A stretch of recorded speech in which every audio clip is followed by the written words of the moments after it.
Running for more than 30 minutes. Umandar na yung auxiliary fan niya. Yan. It's the right temperature. And then ito, nag-up and down na yung water level. So andito kanina yan, bumaba yan, balik-balik lang. Pag umiinit, tumataas. Pag umandar na yung oxy fan, bababa uli yan ng konti. So far, there's no more leak. Pero palitan na talaga. Yun, umandar na. That's it. So, palitan na tong bypass tube. Konektado yan dito sa may water pump. So, hindi sira ang water pump.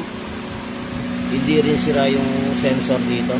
Yung coolant sensor, hindi yan sira.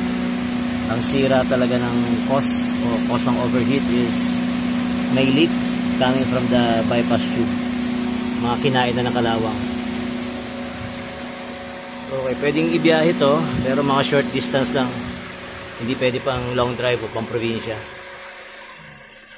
Tibay ng Mazda. Overheat. Tibay ng Mazda.